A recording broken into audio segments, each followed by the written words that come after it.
If you're a podcast host, listen up, this one's for you. My name is Allie Jackson. I'm the host of Finding Mr. Height, a dating and relationship podcast that I've been doing for 4 years now, sharing my positive and practical approach to dating that's built on my own life experience. And I wanted to share another experience that I've had, my secret behind monetizing my show. It's called Red Circle, and I was just telling my colleague about how much I love their platform. With Red Circle, not only am I getting a seamless hosting experience, but I also love the support I receive in ad sales. It's not just typical ad sales either. It's targeted opportunities based on my show and my life. And the platform is super simple. You just set your preferences and Red Circle matches you with sponsors that align with your show. You can vet every opportunity and their platform gives you great analytics. More recently too, my Red Circle team has brought me opportunities outside of my podcast on social media to really augment the podcast partnerships, bring them full circle. I just can't recommend them enough. If you want to give it a try, go to redcircle.com to get your free trial. That's redcircle.com for a free trial. What's your favorite podcast word? You know that One Nation? This is Jordan Grace, and you're listening to the Social Suplex Podcast Network. BW, this is One Nation Radio. You better get it right. Rich Latta, James Boyd came to give them life. The Blackest Wrestling Podcast has come to kick all ass and drop it 6 feet if they kicking trash. Word, let me welcome y'all to something different. And if you dig it, man, you should let some friends listen. We be getting it in, this on the regular, dude. Ravish and flow, but this shit rude. See, James don't rap, so I had to break it down. The whole network, man, we coming for the crown. Raps in the columns, I keep them both covered. Making the beats too, so the listeners can bump it. Hit us with the rating, yeah, I'm saying it's a 5. Before you hit it, talk, bob your head side to side. It's One Nation Radio, and this is the beginning. It's Rich, and I'm here with James. It's time to listen to One Nation. We got to unleash the power of the pyramid. This is Mike Sempervive from WrestlingObserver.com. Check me out on Wrestling Observer Live every day. And also check out your boys, Rich and James, on One Nation Radio. This is Kenny Omega. We're listening to One Nation Radio. Check it out, guys. These guys know what's up. Big Kenny Omega fans, and that's all that counts to me. Goodbye and good night. Bang. Hey, folks. Welcome to this week's edition of One Nation Radio. I'm James Boyd, and here with me I have Rich Latta. Now I know people normally get on me for saying people don't be showing up to their jobs. They be talking about how I get on MJF or Adam Page. So where you been at, boy? Where you been at? Oh man! Before we get there, what's up, everybody? Ethan Saber Jr. immediately in with the super chats. Appreciate it. $4.99 said biggest reunion since Braun came back to Cleveland. So I'm just feeling heaven sent, man. Shit. I was out here, going, and I was off 2 weeks. James held it down, did a great job, especially that first week. I was like, I don't really think I can. Look, the stuff I had to say about the Bam Adebayo, Kobe Bryant, I said it in rhyme. So if y'all want to hear that, check it out. The link's in the podcast description and all that. 81/83 freestyle on my YouTube page. But yeah, I was out of town. I was actually in Florida, and I could not make it happen just logistically being on the show these other weeks and all that. But I still managed to get some content out there. Yeah, you got some shit off. You got a lot of shit off over the past couple weeks. Past few weeks. Yeah. So, I went into basically the launch of RLPW. So, RLPW has always been kind of like this long-running joke right on here and amongst the friends. And, I was just talking, about it with a couple of friends of mine. I was talking with MP about it. I was talking with Swerve about it, actually, too. And it was just like, I know inside of me, I have... Everybody, so I'm a little down in the mix. How about now? Hopefully I'm okay. But yeah, so I was just I feel like I have more to give. I feel like I need to work harder. And I was like, I can host One Nation Radio every week, won't affect anything. But I'm like, do I see myself ascending further? How can we grow this brand with One Nation Radio, with Social Suplex? And I was like, I gotta start expanding the IP, so to say. And it's been a really fruitful thing so far. And, we're just like over, I don't know, maybe 3 or 4 weeks launch, almost to 400 subscribers, dropping new videos all the time. People seem to really be digging it, making waves inside of wrestling, outside of wrestling. Y'all wouldn't believe the people I'm hearing from, but I'm going to just leave that to, but it's amazing, quite frankly, when you have the power to put your mind to something. The things that happen, and you just never know, who will roll up on your block, so to say.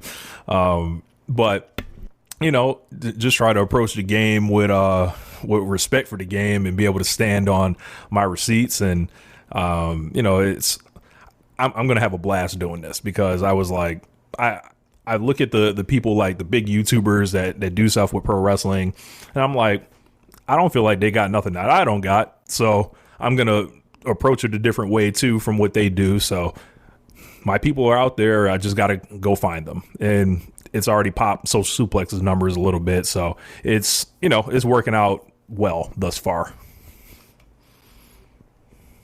Yeah. I've been watching them. They've been entertaining, all of them. This one thing is, just make sure that like once you blow up for real, just make sure that like your tweets don't look like an exact copy and paste of the wrestler's tweets that comes out minutes after their tweet. Just make sure. just make sure. I remember I tell you about what was happening. I was like, hey man, this look like a PR blast that got sent out. But so yeah. So RLPW, check it out. Link will be in the description from now on. It's on the ticker at the bottom. And just more the same. If you like anything that I've been putting out, and doing some stuff with some visual aid, some audio reaction type stuff. So pretty much some of the formula that I kind of was using on my WNBA videos, like stuff from news media, different podcasters' reactions, like. So it's the visual assistance, it will definitely kind of translate over. Yeah, predictions, mailbag. Yeah, put Dan's comment up. Let me see. It says Rich is drawing linear eyeballs. He's popping quarters. Yeah. He's popping quarters. It just started going crazy out of nowhere. So yeah, it's amazing. The Trick Williams video really did it. That one damn near, that was like the second video I uploaded, or the third one, and they had like 10,000 views on it almost. And this is a fresh channel or whatever. When you talk about the race, something about the race gets them going, James. It's the race and it's the E. If you talk about the E, which you don't talk about as much, like it, compared to everything else, it gets people going. People want to know what people have to say, even if they don't really even if it's people that don't really fuck with WWE. Yeah, it's interesting.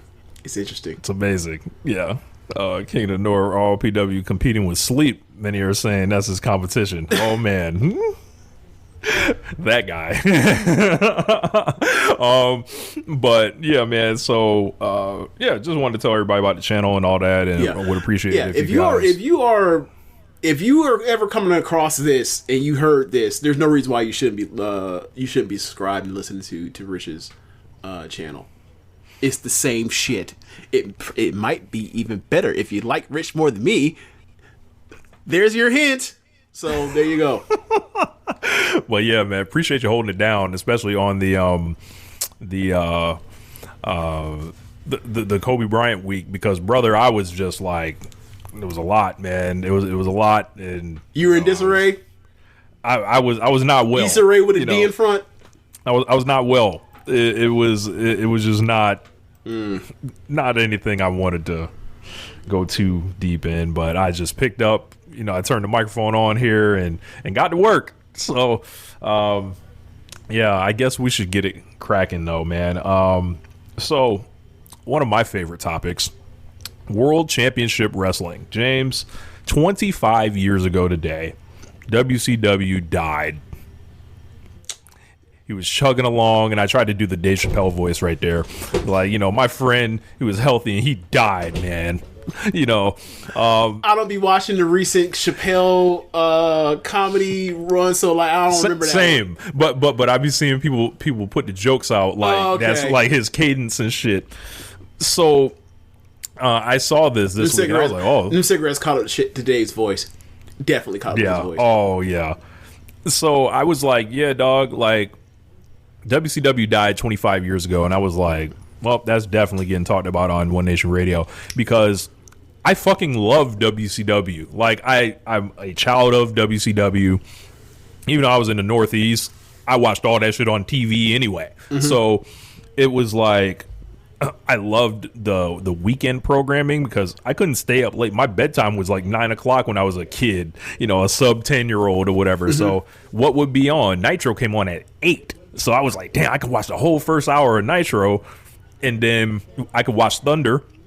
I could watch WCW Saturday night, WCW Pro with my grandfather on Sundays, and then like Worldwide was on. Like I got to really kind of experience a lot of pro wrestling there. And then, my first show ever I watched was Starrcade 95, and it was WCW versus New Japan. And thinking about it 30 years later, it's just, a memory and essentially the forebearer to AEW. And we've gone, I've kicked Eric Bischoff's ass in, over the years, and just recently actually too on the channel. But what do you think some of the lessons that WCW left behind that people should have learned from, did not learn from, and the kind of like how we watched the stuff from the the movement from the promotions in the 90s and stuff like that? How do you think that compares like towards today? So I mean, I guess my immediate thoughts is you talk about lessons learned is like the obvious lessons learned is like AEW on Turner. They learned how to take a lot of the things that WCW was doing, whether it's the the split or joint shows, if you will, as far as Starrcade with New Japan Pro Wrestling, or in Forbidden Door, or like having smaller light heavyweight guys, or would be considered light heavyweight guys, to be exciting and light up the show. And a lot of that spirit is in that television. And also a lesson they also learned was, you whatever brought you to the show is what brought you to the show, and it could be NWO, it could be the Elite, but we're not going to spend 4 or 3, 4, 5 consecutive years on this thing. It needs to move and it needs to go down the card at times. Regardless if Elite's in the name, they find ways for not every single individual act to be at the top. They're not coming out to start the show start the show at the top of every single hour, Oh, Kenny Omega kind of did that on yesterday, but never mind that. Special case. That's not the same thing as Hogan coming out twice or 3 times in front of the live crowd. So those are some of the lessons learned. Now, some of the lessons not learned is when you look at TNA was, like I said, the over-reliance on Hogan and thinking that's going to carry you when it's been so many years, and it's like, no, at this point, it's time to move on. It's time to find someone to supplant that or surpass that or try to hand it down to give you somebody for future to go forward and pass. And, then it was like the guy in TNA, it was like the old guys hanging on way too long. Main Event Mafia, perfect example, right? There's not necessarily something like a Main Event Mafia in AEW. There's been attempts. There's been attempts. Yeah. I was going to say, but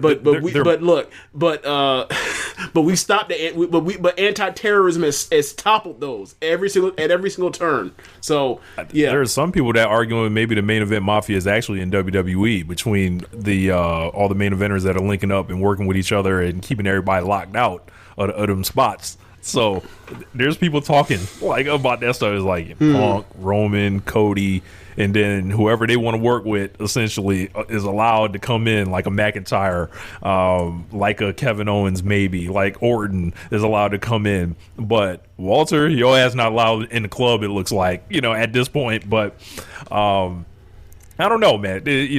I hear the people talking, but I think some of the stuff that I see from WCW is the roster, because we know that they had just this incredible roster of talent, like old timers, main eventers, young guys, and guys that would be legends, and guys that can get that fresh off of Best of Super Juniors run or fresh off of G1 to say bring your ass and come have a match. And they had their own signature stars, your Stings, your DDPs. Like, you can't help but to see that. Yeah, Booker T, you can't help but to see that in AEW. Like, it's almost the same kind of thing. I think one day they're going to end up paying for it similarly, as far as, like, maybe they lose somebody. Like, we always talk about how there's only so many spots, towards the top. And, once them guys... There are two, or one, but technically two, but really one. Like, Cody is not Cody without AEW. Absolutely not. Like, and no one's even. And if you want to pretend as such, okay, I was there when he left. That man got his ass on planes, on buses, in cars, and went around the Indies and went to Japan to make this shit pop for him. He found the right people to do it with, and it all worked out for him. And he was doing really well, and he did a lot of really good things in AEW. It raised his star profile when it was time to go. It was the right time to go for him, and he went and look what's happened since. He's been the 1B to WWE ever since he showed up. Yeah, and I think some of that will come down to Tony Khan's relationship management. I think it'll come down to eventually, like, WWE's never going anywhere, so they're always going to be coming for whatever you have developing. So you got to do everything. Like, you got more money, so you got to outbook them, you got to outscout them, and there's evidence of that. That happens, like, definitely on the scouting end. You look at the next class of people that they're looking to elevate. And I just think in WCW, the things that I loved about it were I love the mid-carders, like Ice Train. I love to see Hugh Morris. I love Conan when he was out there. The NWO, I loved the NWO still, even except Hogan. I never liked Hogan. Like, like, it's just, except his promo is fucking awesome when he forms the NWO. Like, it's unquestionable. Look, man, Hogan was that Hogan. If you go back and watch them promos, they were mostly good promos. Yeah. Now, were they? Was he, breaking kayfabe by saying some shit that you be like, wait, what that mean? Sure, but as a wrestling nerd, I loved it. Yeah. So it worked for me. The cruiserweight division, just like, bro, I would love when fucking Hector Garza Sr. would come out there and. Silver King, and fucking Ultimo Dragon, Ray, Jericho, Eddie, like, that was the real Eddie Guerrero for me. Ultimo Dragon, Liger, like people talk about the Eddie Guerrero in WWE, the big version. I'm like, that's not my Eddie. My Eddie Guerrero is in 1997 with a crazy mullet, long mullet, wet, and just coming like to the ring, That was a real pregnant pause after that word. Like, hey, what's going on here? All right, go ahead, bitch. We all have been sent. But, Dean Malenko. Like, Guerrero would come out there and just move at a pace that I just never, like, it's not that I never saw it. It's just like, oh, why the rest of y'all don't do that? Like, because I didn't know any better. Like, the first show that I watched, the opening match is Chris Benoit versus Jushin Thunder Liger. And then later on that same show is Shinjiro Otani versus Eddie Guerrero. So I came into the game essentially watching the real shit. Right. And then Shawn Michaels and Owen Hart, you know, and the thing was with WCW, I watched both. I never had like any type of, yo, this is better than this is whatever, like I don't fuck with this. Like it wasn't like that in the 90s, at least for me. Right. I know probably on message boards and whatever the fuck. Yes, that was like that. But much like how the Twitter and social media is not the real life, the message boards are definitely not real life, right? The same battle, same dumb, picking sides thing. But like when I'm a year older than you. Like I was watching both pay-per-views, right? I was watching both shows when I could. Once Nitro happened, I had a VCR. Whichever one I was watching live, I would record the other one and I'd watch, right, the next day. And then like when there were pay-per-views, all that kind of stuff. Like all of the kids in the school, like I would whichever one we're all watching. This one, okay, I'll record the other one. Or whatever else, and when I'm done with it, I was literally give y'all a VHS of the other one. I was a preteen tape trader. I didn't get the money, but I was just like off the strip, like, oh, okay, all right, Justin, Cody Reed. I went to a white school, if you could tell by those names, but whatever. So yeah, man, so for me, when all this stuff is happening, I'm just like, this shit is dumb. Like what? Watch what you watch, and if it's really good, enjoy it. Like when WWE has something awesome happening, it's awesome. When AEW has something awesome happening, it's awesome. And like that's been the spirit of everything with One Nation Radio. Is like we are pro fan. Like you want to watch awesome stuff, or you enjoy pro wrestling. Trust me, if you think we're down on X, Y, or Z that you like a lot, give what we are putting above it a try and see if you like it. Like we haven't been covering Stardom for a while, but like Stardom's kicking ass, Saya Kamitani's kicking ass. When we were talking about Tanahashi's retirement a couple months ago, and that was fucking awesome. This is the best match I've seen this year.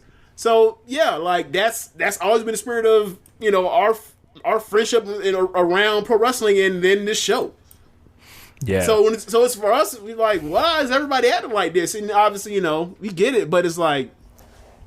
This isn't how I used to be when I was a kid. Yeah. Just not. Shout out my man Heavenly Halbert. $10 super chat. Appreciate it. Loving RLPW. Yes. Yeah, Heavenly Halbert gave me a really interesting hot take to react to about Tetsuya Naito and Hiroki Goto. Oh, so it was his fault. Or their fault. It was. So I was like, that is juicy. Rich mentioned that to me off air, and I was like, all right. Now, normally we're good to kick Naito in them crummy ass, rusty ass knees whenever we got a chance. But it's like, hey man, I don't know if we I don't know about that one. That's a bit too much. That might be a bit too much. And that's not no knock on Goto. Goto's one of the greatest wrestlers of all time, but so is Naito, goddammit. We gotta stop acting like he's not. Like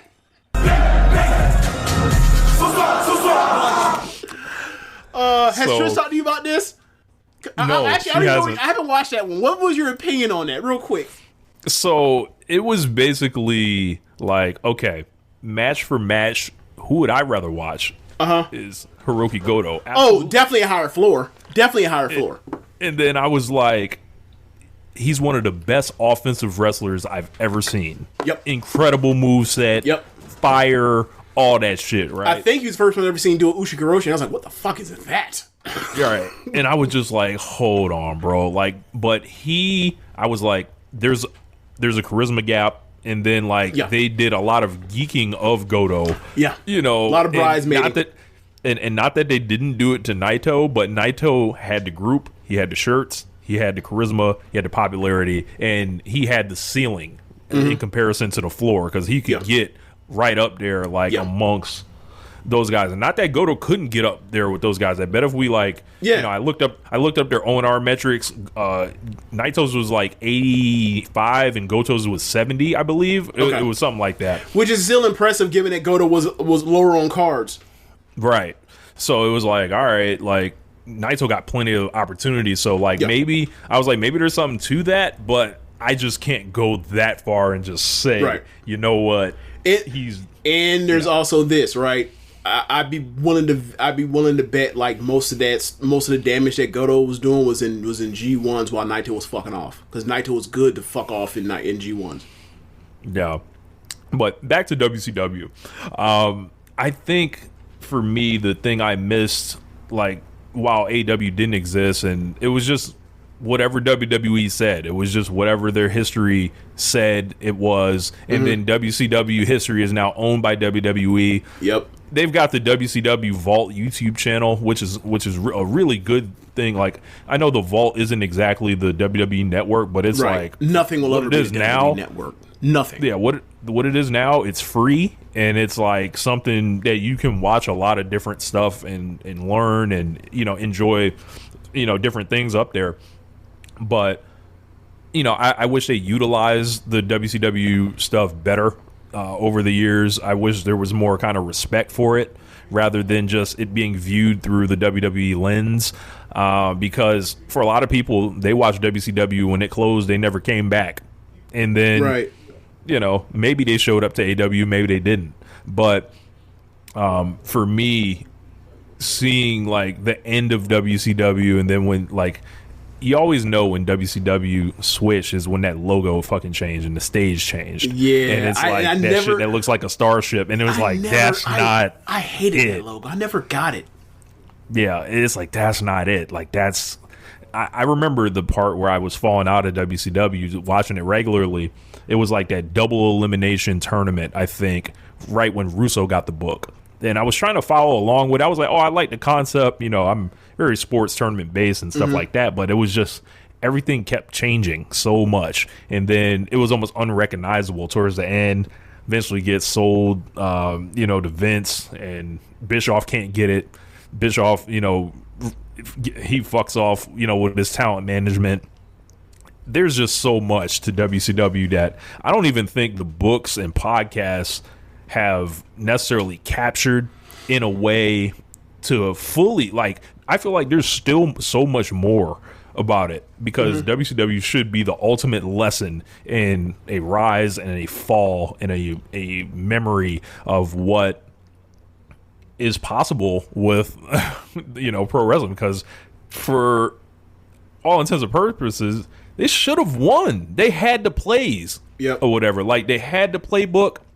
They had the talent, they had the future set up, but they could never see the future. They just never. They thought it was always going to be 1996 and 1997, and they were like, "We're just going to stay pat hand," and from there, it disintegrates. So, if anything, I think bookers can learn is just always have one eye on the future. Always be looking for the next guy behind the next guy.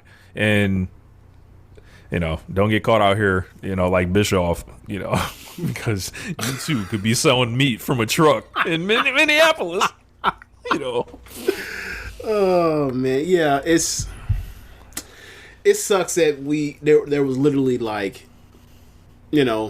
almost 2 decades where there was only one major pro wrestling company in America. It sucked. And I'm glad that's not the case anymore. If you're in a bad situation, you can get your ass out and go to the other place. And then if you don't like that, you can come right back. And you can go out there and be one of the best wrestlers in the world so far. Because Andrade is exactly what Andrade did. So, yeah. So, moving on. The Jigga Man. James. Yeah. Some people told me Jay-Z is not a stadium artist. Jay-Z's not this. No. Can you restart restart that, and then between each pause you press the Please. Yeah. I need more emphasis on this. So the Jigga Man, Jay-Z, Hove, has announced a series of concerts to commemorate Reasonable Doubt, The Blueprint, and when both of those shows sold out, he announced a third one called Extra Innings. All at Yankee Stadium, the spot where the Yankees played, made the Yankee hat more famous than the Yankee did. All these people said Jay-Z wasn't no stadium artist. All these people that swore that this was some guy with this this awful argument of saying, you know, what about this year? There's this rapper bigger than him. This year he was never the man. All that shit is stupid. Every day a star is born, James. They come, they go. The only thing that lasts is the Jigga Man. They said he was Beyonce's husband only. They said they were writing fan fiction about LeBron James being with Beyonce because they hate that man's guts. What is wrong with them? They think Rock Nation owns the world. They think there's conspiracies to keep the Jigga Man on top. Not 5 classic albums. Not Reasonable Doubt. Not In My Lifetime. Not Hard Knock Life. Not The Blueprint. Not The Dynasty. Not The Black Album. What is wrong with them? The greatest rapper of all time.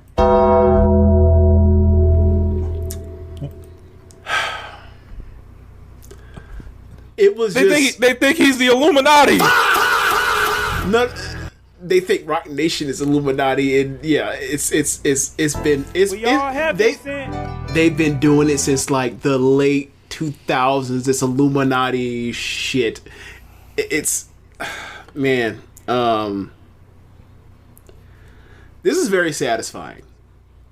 Jay-Z's one of my 3 favorite rappers of all time. Depending on the day, whoever I heard last is either Jay-Z, Biggie, or T.I. for me, right? And for years, I've had to deal with, as we talk about, the internet's not real life. Social media is not real life. And I've had to deal with this from just anecdotally, like from hearing when I was in high school,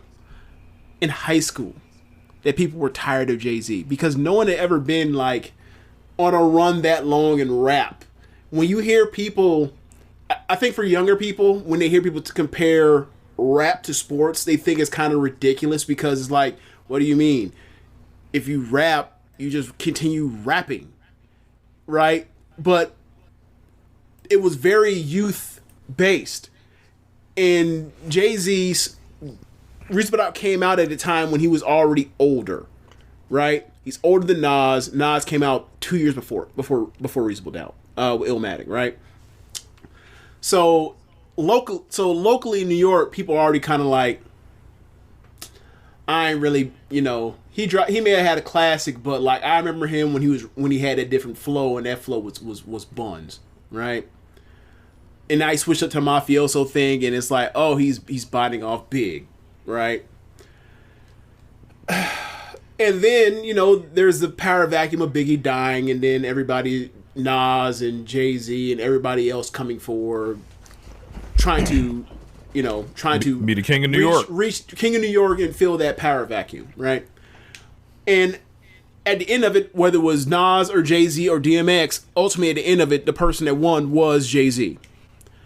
And out of those three, if you ask me who was the most skilled rapper out of all those three, my answer is Nas. If you tell me who was the one that set the party off and had the biggest hits at that time, the answer for me would be DMX. So I kind of get why people were looking at it like, that's the guy that, but yeah, that's the guy. He's the one that actually found a balance between both. He's the one with the albums like that just never stopped being dope. Right, he's the one that can get that. Maybe for every time DMX makes a party up, he can make I Just Want to Love You, And then for every time Nas makes a The World Is Yours, you know, he can make a song cry. Or he can make Dead Presidents, right? Or he can make Dead Presidents 2. Yeah.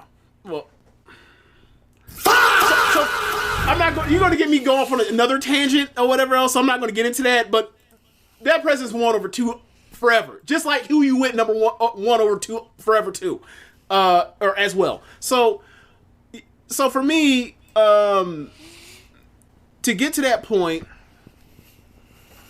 and to see he lasted long, I would hear people down here in Florida and they'd be like, "Get him out of here. We're sick of him." Like, this is like 2000. This is before Black Album, so this is like 2002, and they're like, "Get him out of here. I'm sick of him." It's 2002. You're sick of him for being on a 6-year run? What are we talking about? So it was just interesting to hear this, and I'm not talking about just Southerners. I'm not doing that. I'm talking people like that you want to talk about that whole thing where the entire South hates Jay-Z? Like, that's nonsense. That's nonsense.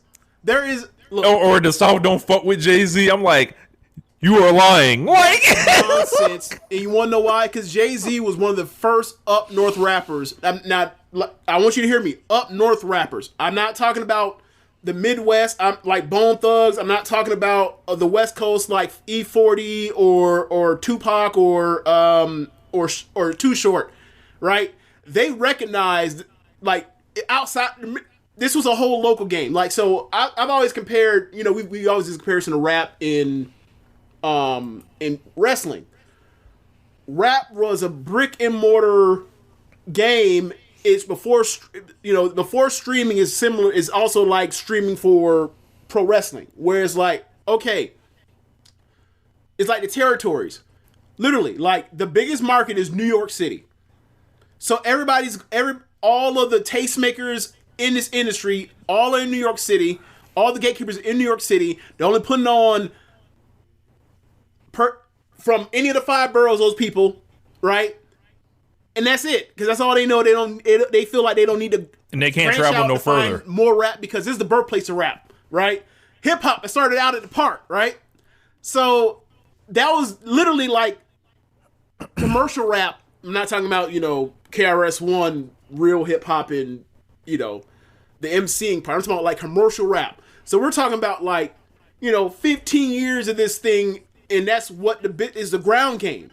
So if you're in New York, that's all you need to check for, and that's all that matters. You'll get your MTV Rap, you'll get your BET, you'll get your radio. And everybody else that has a rap station or is playing black music in a local station, they playing the New York stuff and they playing their local stuff outside of that. Then, but outside of that, like outside of up north, you had all these different regions that were playing each other's music. So you go Memphis, Atlanta, Miami, California, LA or Oakland, Detroit, Cleveland. You had all these places making music and would work with each other. Up north didn't have to do that, so they didn't give a fuck about it. Jay-Z's one of the first guys to be like, hey, I'll rap with Too Short. I'll fucking rap with Juvenile. I'll send him a verse on the house or whatever. And it was trash, but yes, I'll do something with it. I'll work with UGK. I'll do some shit like that. Like, I don't know, man. Like, but this is the thing that Jay-Z, because Jay-Z is we talked about this on Doc's podcast, right? About like Dead Presidents as a first single to launch a rapper into stardom might be the truest mission statement for what this rapper stands for and what they will stand for and symbolize going forward, which is ruthless capitalism. But right here is via the drug trade. But he's a ruthless capitalist.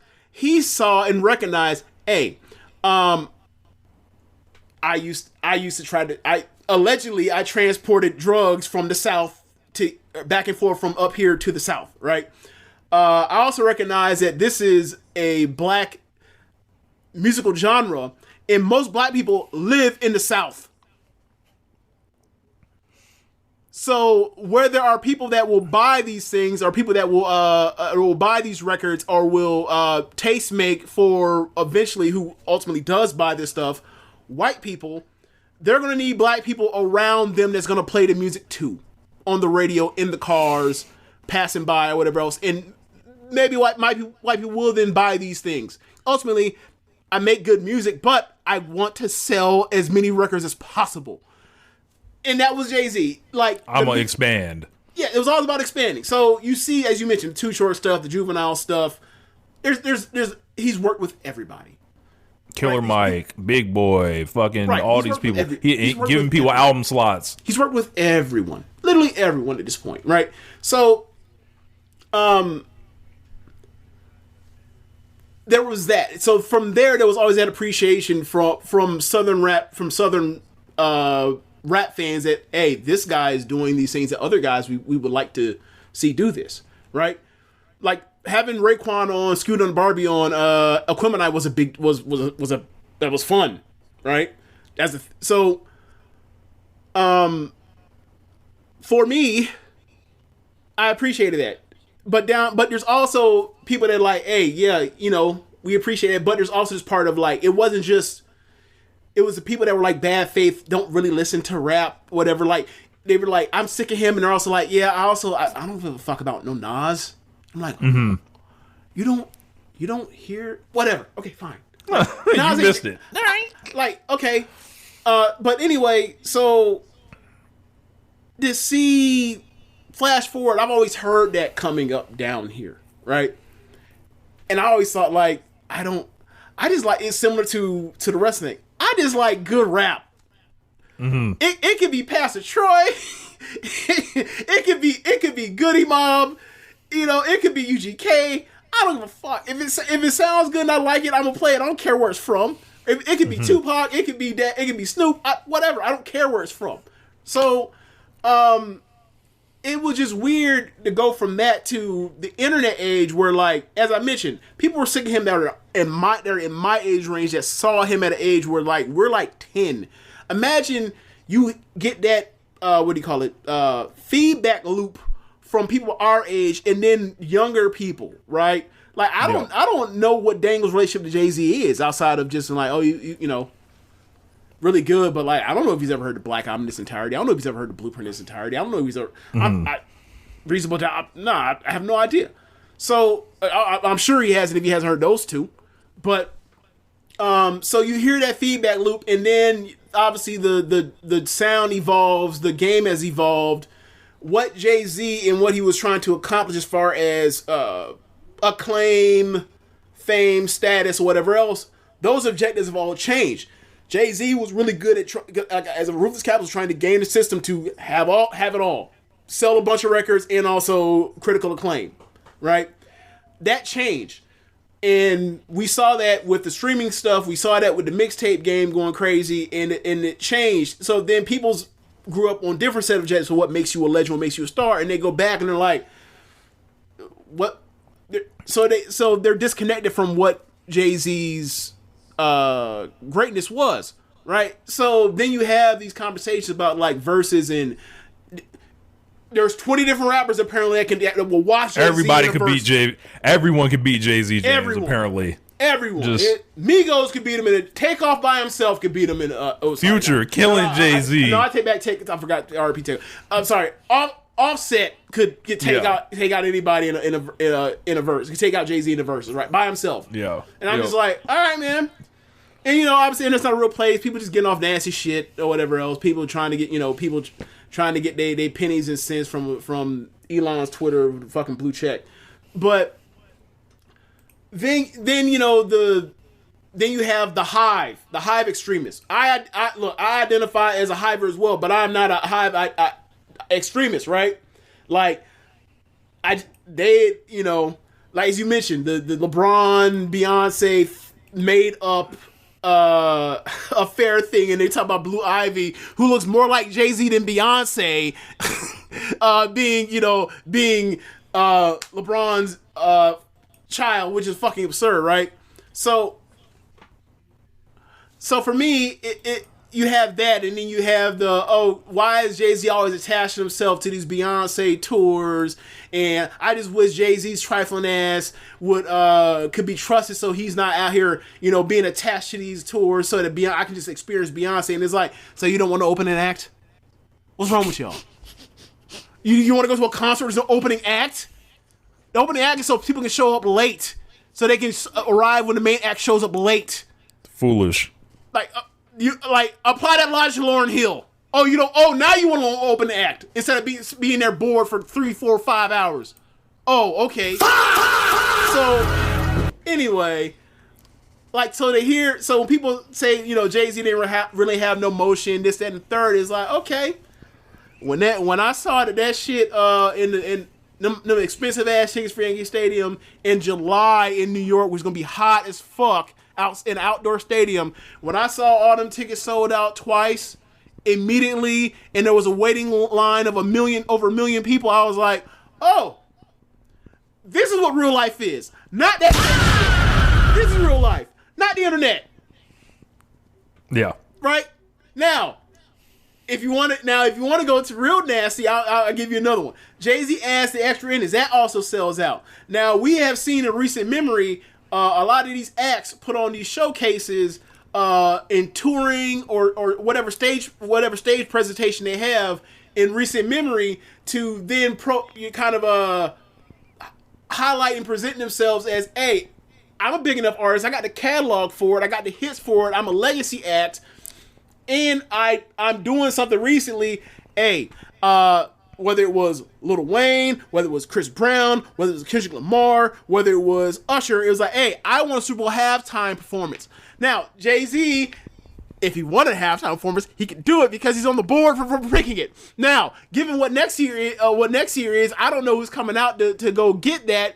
I mean, everybody eventually knows Taylor Swift's going to have one of these, but it's like, hey, what if Jay-Z want to be real nasty and want to turn up the Rock Nation propaganda about it? It's a Rockefeller Super Bowl, nigga. I sold out the Yankee Stadium 3 times. I deserve a Super Bowl halftime show because he does. He's deserved one for years, for decades even. So yeah. So if it happens, I don't care what any of you have to say on Twitter. Play this segment back. Play all the files. One of Jay-Z's favorite lines: "Men lie, women lie, numbers don't." Now, if you're as high as Jay-Z, you can juke the numbers, right? We've seen Jay-Z juke the numbers, right? With some of these, that pre, what was it? Remember that shit with the phones? That pre-sold million record already platinum shit. Right, we've seen him do nasty stuff. But look, it ain't like he didn't have no motion. People act like he ain't never had no motion. You think Beyonce was getting with a nigga that had no motion? Lies. Outright lies. You think you idolize somebody that wanted to be with somebody that had no motion? Got cheated on and stayed with him because he had no motion? What would that mean for your self-esteem if you idolize this woman that's been out here getting dogged out like this? If he ain't had no motion. Look, help break Nashley, Young Jeezy, Rick Ross. No motion. Okay, got it. Makes sense. Rihanna. Yeah, makes sense. Yeah. Kanye West. Yeah. No motion. None. Makes sense. Legit. Yeah. Never thought about it that way, but you're right. Y'all got it. Y'all got it. Yeah. Have at it. The Jigga Man will remain on top like the sun, as he once said. So something that is not remaining on top right now is James's North Carolina Tar Heels. Ooh, baby. And first round exit from the tournament this year. Hubert Davis blew a huge lead. Probably giving his box and sent out of here, Yeah. But this is tough, man. When's the last just when I'm thinking about it, Dean Smith retires in the late 90s. Yeah. Guthrie is around, but he's not a long-term answer, so they go with Doherty. Guthridge even in a short time still gets into a Final Four. Yeah. Yeah. Doherty and then obviously Roy Williams comes in, which is like, oh yes. That Doherty shit that was a rough 3 years. Yeah. And then, Roy Williams ends up eventually retiring in 2021, wins 3 national titles? Three national titles in 4 title games. Yep. And he's essentially like Dean Smith 2.0. So he won more than Dean did. I mean, look at that. And then, it goes to Hubert Davis, who was a guard, I believe, in the 80s, if I'm not mistaken. So he was before before Kenny Smith. So yeah. And, wins probably one of the biggest wins in the history of the program. You mean the history of the sport? Not the program, the sport. You can say that. What do you Final Four game in Casey last season is sent his ass home with an L against in the biggest rivalry in the sport. Look. I'm going to ask now. There is a reason why they got rid of Hubert Davis without getting nasty and leaking no nasty shit. Right? They was like, "Hey man, great man, but this is not the standard in North Carolina." That is a consistent statement about this everywhere we go. You want to know why? Because that man sent K the fuck out. He put Mike Krzyzewski on the 2021 fuck out of here show. We didn't do that, but I should have nominated him in retrospect. I should be like, just to be nasty to Rich, but I didn't do that. I didn't think about it at the time, and I wish I have. If I could turn back time. Anyway, but since that moment, I'm going to ask, did he sell his soul to do that? Because, ever since that point, the program has been, Yeah. Look, blew that lead in national title game, right? Yep. The next year brings everybody from that run back. Number 1 team in the nation. Preseason number 1. And they laid an egg the whole year. We all have been sent. Then the next year, I think they were a 1 seed, and they got bounced early. And then the last 2 years have been bounced out first round. Now this year, obviously Caleb Wilson, a guy that's one of those potential franchise changes. Look, man, there's a lot of Amari Stoudemire there. Not saying it's Amari Stoudemire. There's a lot of Amari Stoudemire there. Just ready to dunk on your ass, right?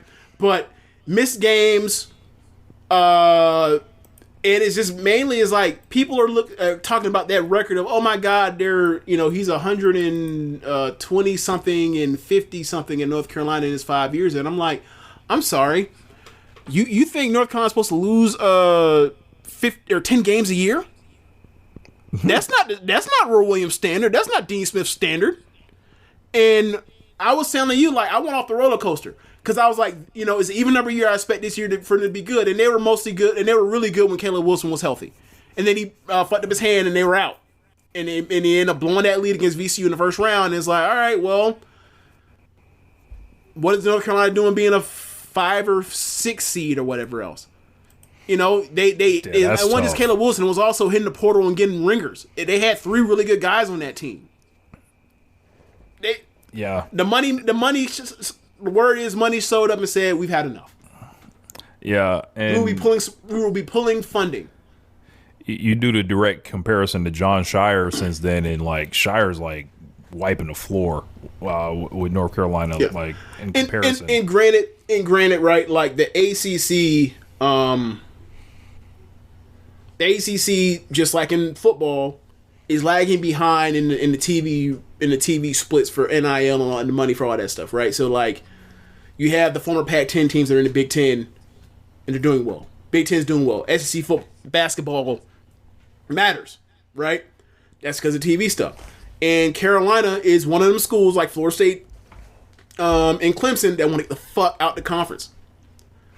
And right now they're dealing with a longtime AD Bubba Cunningham. He's transitioning to a new AD, which I wasn't aware of. I was like, once they got bounced, I messaged you. I was like, hey man, Bubba Cunningham is going to be like, we not doing this again. So there's all that stuff in transition, and it's like, all right, well, if people, and also one thing that came out recently, the only thing was Hubert Davis he's still the same reason why Roy left. He's like, I don't want part of this NIL shit. Like Hubert Davis clearly did not want any of this NIL shit. Like his fundraising was lagging behind. Lagging behind. It's just not the game no more. Right. And it's guys that are going to hit the portal hard and then be great recruiters on top of that. Like Shire is the one that got Zion basically, and that was back during K. So like, if you got a ringer like that that's on your staff, that's a natural progression, for at least on the Duke side. Right. But, like if you Shire has proven himself to be an organizer, a good organizer, and if that's not what you want to do, you just want to coach. Cool. Take it to somewhere else besides North Carolina, at Chapel Hill. Yeah. No disrespect, right? But nah. So the standard's the standard, and if you ain't and that is college sports. Like you got arguably the best job in the country, and you did not hold up your end, and you got half a decade. And you got half a decade because your numbers up in the rafters. If you had been an outsider, you wouldn't have got 5 years. You would have got 4. You would have got fired last year. And allegedly they're going to open up the search to outsiders, but I've gathered a list, James. You're muted. Oh, which I'm happy about because for years I always said, "Hey man, this is cronyism." Or sorry, this is cronyism, nepotism. Like this is a buddy system, and that's just just like we always talk about with stuff when it comes to race or gender when it comes to hiring. It's like you are literally cutting yourself off from a percentage. When you do this, from a certain percentage of the population that can do this job.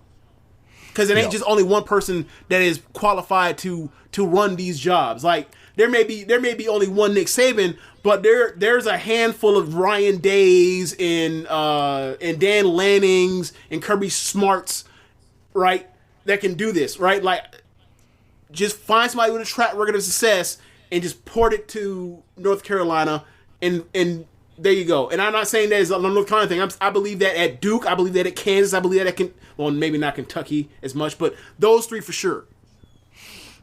So I've gathered a list of the Carolina family that I want to run by James and get his approval on or denial here. So we're going to start with Kenny the Jet Smith. No.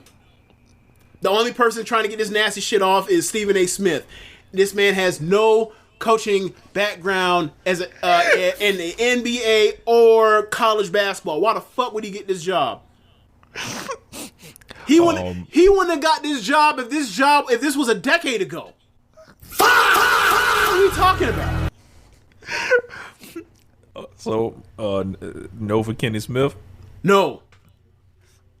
Up next, we got a great point guard that was on the sideline. Or not the sideline, 3-year guard, I believe. It was in the league for a little bit. Oh shit! I know where you're going.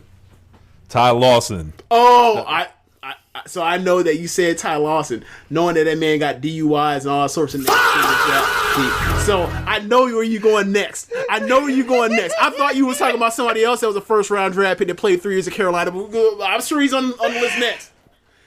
Go ahead. It might not be. It might miss it. I know you. There's no way. There's no way he's not on this list.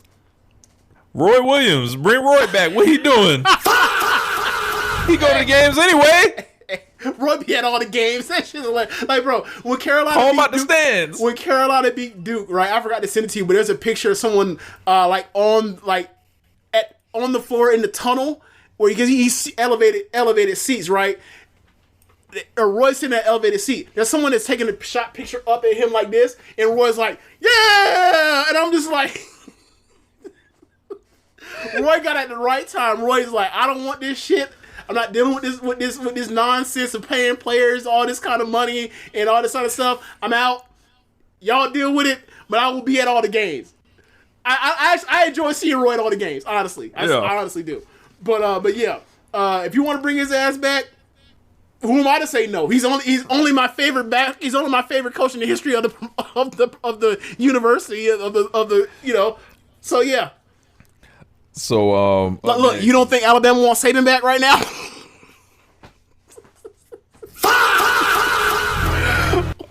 So up next is a guy that I would put in the Greg Paulus category of I feel like you ruined the program. It was another guard here from North Carolina, Larry Drew II. Oh, James. man. It's so funny that his dad was an NBA coach. It's so funny that, like, he got the keys. He stunk.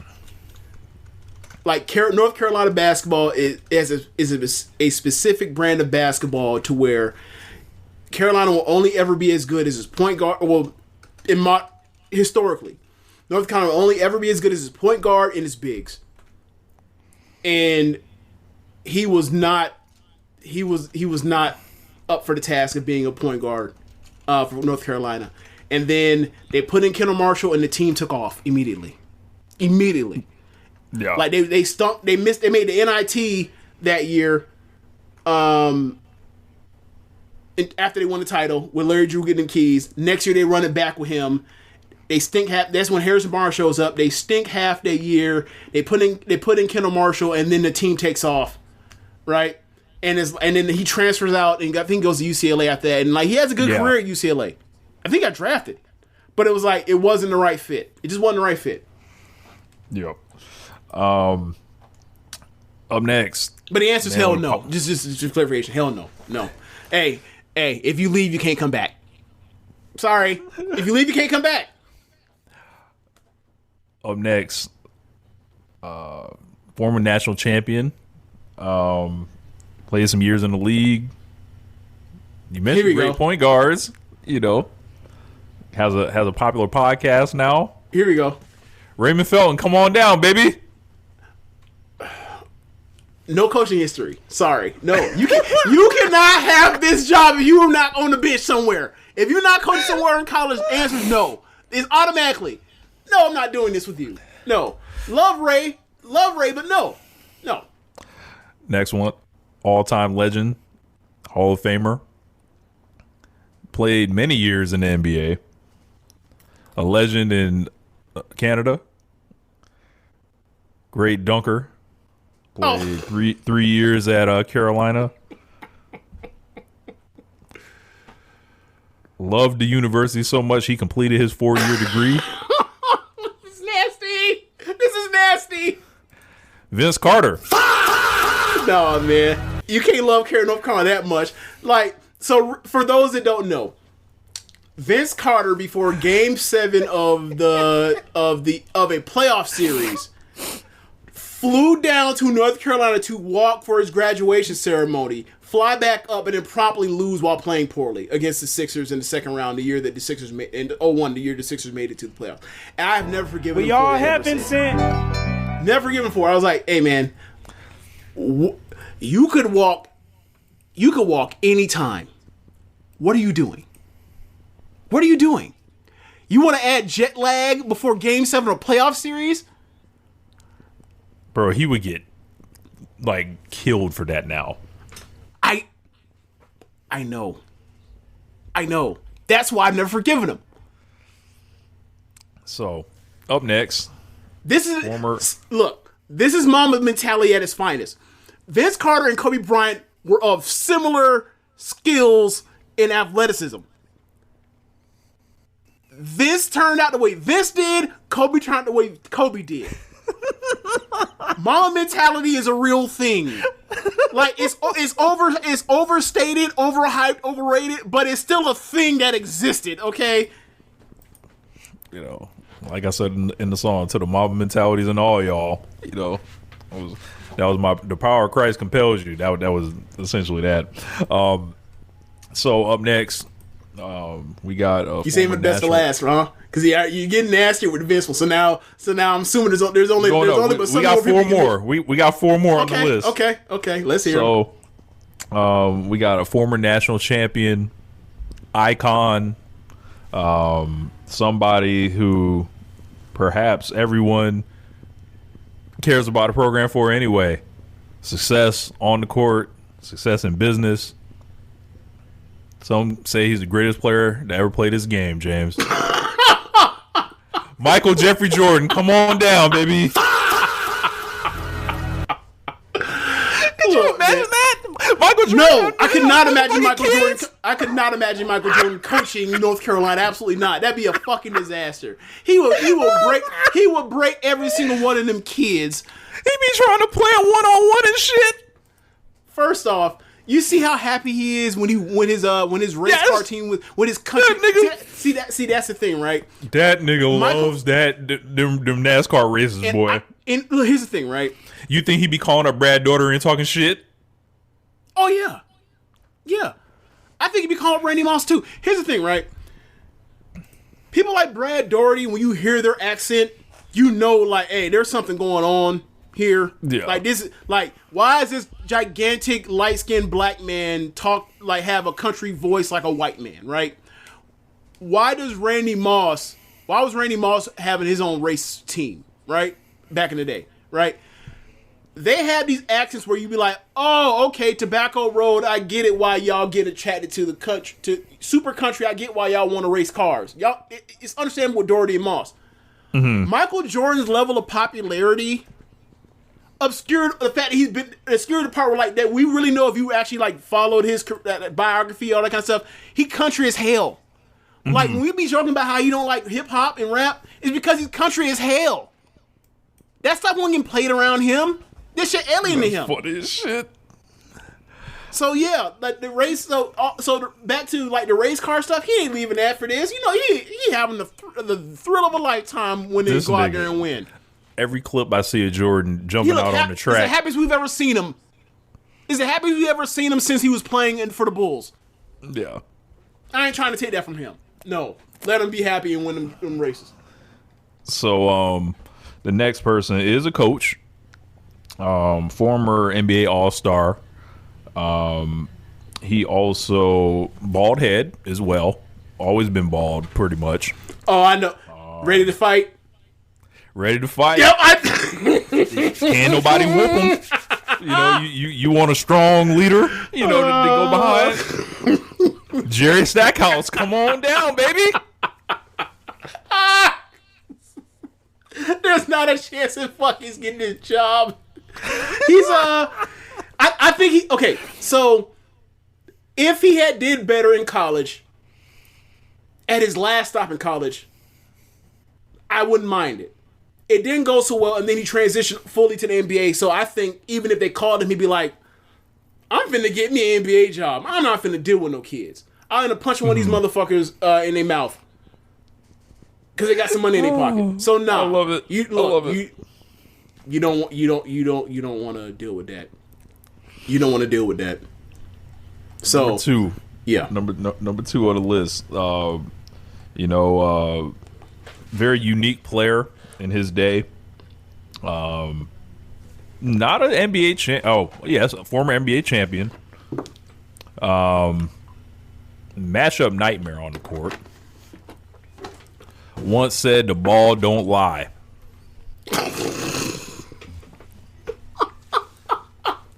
Rasheed Wallace, come on down, baby. Knows the game, you know. Some could argue he was the head of the game. He was shooting threes before it was cool as a big man. Look, man. Obviously the answer is no, but like. I got multiple Sheed shouts in the comments. There are several athletes, baseball, football, basketball, that whenever I see a clip of them doing a podcast with anybody, I can't help myself. But I'm literally attracted like a moth to the flame. But like, yep. I can't not watch this when it pops up on my feed. And like whenever I hear KG got to talk about something, I got to hear it. Whenever I hear Rasheed Wallace talk about something, I got to hear it. There's others as well, but those two, from the NBA perspective, I absolutely have to hear anything they're on. Absolutely. Yeah. Love Sheed, but obviously not. Now, obviously, Sheed don't want that fucking job. Get all the texts. Yeah, I do love this. I do love the story, the Dean Smith story that Sheed has as far as him recruiting them. He's like, night they won a national title. The day after they won the national title, he's in his mom's house. He's like, "What are you doing? Should you be doing? I'm here. I'm right where I need to be." Yeah. Worry about the future. Yeah. You And then the last guy, former national champion. Mm-hmm. Lottery pick. Uh-huh. All-American. Yeah, he was All-American. First team All-American. Was he? I believe so. Huh. Okay. War number 32. One said, you know, he'd get Kobe's 81. I knew it. Rashad McCants. Come on through. The boys out the mud. Boys out the mud. I'm sorry. Boys One Nation Radio. Ain't no way. First off, I'm glad you mentioned like literally the only person from North Carolina family has literally excommunicated. After that shit, nah, man, get out of here. Don't ever come back on campus. So basically, I said that to say, yeah, good luck, nigga. Like, good luck. Yeah. Like now, obviously those aren't the real people. Like Sean May and people like Wes Miller would be people that you would consider like if you're going to actually pick somebody from the coaching as a head coach with experience, whatever else that you could pull up a list with Carolina connections to keep it in the house. But it's like no, this job doesn't need that, right? Like I used to make the comparison of like when people always talk about Michigan men, right? Mm-hmm. It's like, nah, man. Hire you a good ass coach that you know can do the job, and that'll take care of itself. And then you can, and then if you want to, then you can have your next generation of Michigan men or Carolina guys if you get the right hire. But if you're just hiring, you know, somebody that was a star player or was a special person for the team, that's how you end up like Clemson football right now. When half of their coaching staff is Ben Boulware and like Gaines Adams and other people that were like stars or star players at Clemson in their day, and now just because you were starting them, you know how to play or you know how to coach, and now they can't recruit well, and now they can't coach well, and now they are where they are. And if you do that, you end up where it's like, wow, North Carolina made national championship 5 years ago, and now they feel like they may as well be, I don't know, let's say Maryland.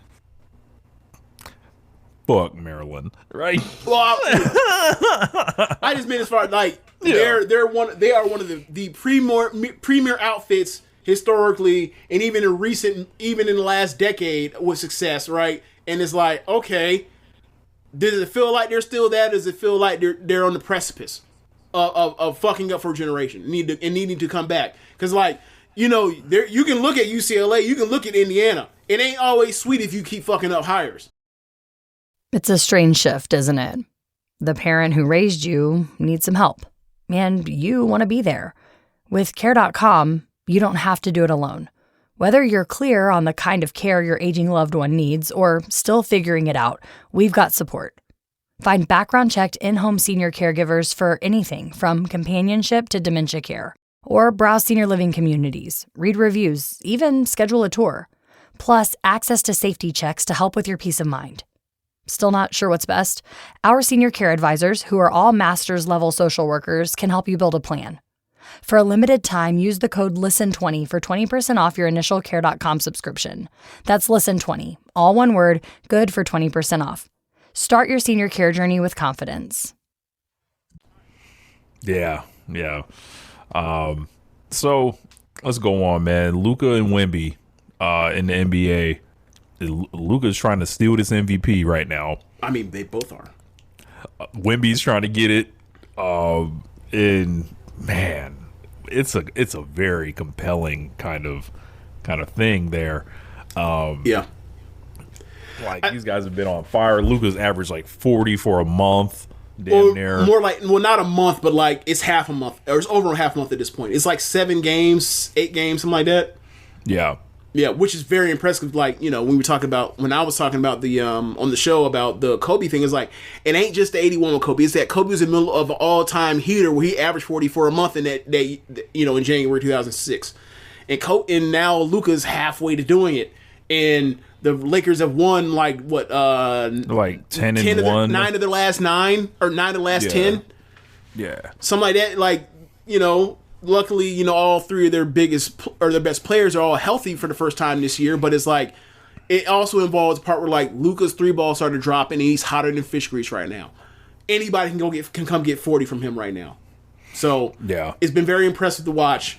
And it makes in a weird way, like Jokic with his injury coming back and not being Jokic immediately, Jokic-ish, like 90% of Jokic is like open the door for people to look at. It's not just be a 2-man race, and now looking at it as like there's really 3 guys that are like worth talking about right now, and Jokic, and Jokic will put him at 4th, even though he's had back-to-back games of 15, 15, and 15.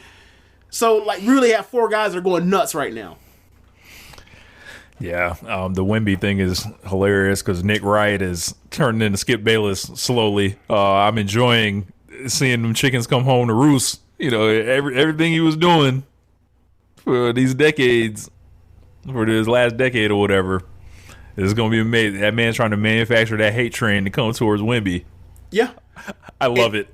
And the part that was funny was like I had mentioned the exact thing that people are doing, and then Nick Wright goes and says like posted like an hour later. I was like, wow, okay, like I have no problem with what he's doing, but we typically don't like when people do this. So how come people aren't bringing the pitchforks out to come get slaughter this guy like they slaughtered the other guys? Like, I'm sorry, that's like saying, hey, when I was a kid, I got abused by my family. So how come I can't abuse my kids? Like, you're supposed to break the cycle, weirdo. You're supposed to help try to break the cycle. You're supposed to be a proponent of breaking the cycle, not continuing it. So yeah, man, like it's weird with Nick Wright, but look, man, I'm at this point now where I watched that Miami Heat game. I didn't watch Dynamite last night. You know what I was doing? What? I was watching the San Antonio Spurs play the Memphis Grizzlies in Memphis without Ja Morant. Yikes. That game was like, I think it was like 20-something to 6 to start the game, Rich. It was that and it was less uncompetitive than that score at that time. And they would just fast break dunks. And man, it's one thing to watch. It's one thing to know this already. It's nothing to watch it after through 2 games of the last 2 games. We thought this was going to happen. I'm here to say it now. Wembanyama is the best defensive basketball player I've ever seen. Makes total sense. You can cover all that area. You can beat gotta every watch shot within difference. When you watch a whole game, it's different from seeing clips of it. He is almost literally. So I remember the 2000 Ravens, right? Ray Lewis, Rod Woodson, Chris McAllister, Tony Saragusa, Sam Adams, Peter Boulware, right? I remember, I think it was Super Bowl, and Rod Woodson, one of the greatest defensive backs of all time, first team All Pro cornerback, tears ACL, first team All Pro safety. He's having one of his best years that year, and somebody on commentary at one point says, "This guy's special. He's the eraser. If anybody any of these great defenders make a mistake, he's there to erase it, right?" Mm-hmm. And ever since I've heard that thing, I've always thought of that in terms of safeties, right? And also I apply that to like off-ball defenders in the NBA, whether it was like peak LeBron James or it was like whoever's just specifically peak LeBron James, right? So you watch Wemby, and because he's such a physical mismatch to the bigs in the league, or to the average big man. He can just sag off those people, and then just immediately make people make this business decision like, I'm not going in there. Like I might be able to dribble, draw. I might be able to get past my defender and get into the paint, but once I get into the paint, I'm not even going to attempt a shot. I'm not even looking at the rim once I get past the paint. I'm just trying to start to get people in rotation. It ain't even trying to get a shot. It's trying to get people in rotation. He's doing shit like that on like every other possession. He is making people go just be like, nah, not even gonna try it. He blocked a 3-pointer last night. He had 7 blocks. He's in 3 straight games now with 5 blocks. And then you watch him on offense, Rich, and like I remember rookie year, I was like, I can't watch this because like they're not getting him the fucking ball. There are times where De'Aaron Fox, Castle, Harper, when Harper has some confidence issues, but whatever, with a shot, even Vassell, those guys at this point, they're not looking to get him the ball so he can go to work or whatever else. Like if he's open the perimeter, he'll get it to him and he'll shoot the 3-pointer. It's look, I'm trying to get to the rim because if I get to the rim off a screen or whatever else, if this dude so much as takes a foot towards the rim, everybody goes on high alerts and freaks the fuck out, which then leaves like people like Keldon Johnson or Harrison Barnes for corner threes. Like I don't know if you saw this clip. Apparently, they're like the no team has ever generated more corner threes than the Spurs have already through this season. I did. We're talking the Spurs. The Spurs that invented the corner three. Yeah. Wembanyama is outspurring the Spurs because of how much you got to put 2 bodies on him to tag as a roller. And then if he does get the ball before the roll, like now he's finding. I saw this against the Hornets last weekend. He's throwing fucking lobs out as a roll man to Luke Cornett like he's Draymond Green throwing a oop to Andre Iguodala now. I'm like, look, all right, man. All right. I'm gonna just say this: win y'all championships now. Yeah. Thunder, Celtics, Pistons. You try to steal something. Lakers. He's 22, Rich. Bro. He's 22. He's played 3 seasons. This is the first season where he's actually going to play a significant amount of games as opposed to being having a quote-unquote injury-prone season. If not for this 65-game rule, he would be working on his 3rd Defensive Player of the Year. He stepped a foot onto an NBA basketball court for a racing game. He was the best defender in the league. That's incredible. And he's better now. Because I watched those games. He was like, okay, this is crazy. But now it's like, he's even better now as a defender. Like, he had a block. He's had a couple blocks now where he pitched, I think it was Bam. He pitched Bam shit, and he did it politely so that it would bounce off the rim politely so he just come down like a defensive rebound as opposed to just sending the shit into the stands. I was like, okay, he's Bill Russell'ing people now. And then he did it last night too. He had a little nice polite block and just brought it back down with him. I was like, okay, all right, okay. So look, I saw Elijah Wan, I saw KG, I saw Tim Duncan, I saw peak LeBron, I saw peak Kawhi Leonard. I've seen people like Tony Allen, Scottie Pippen.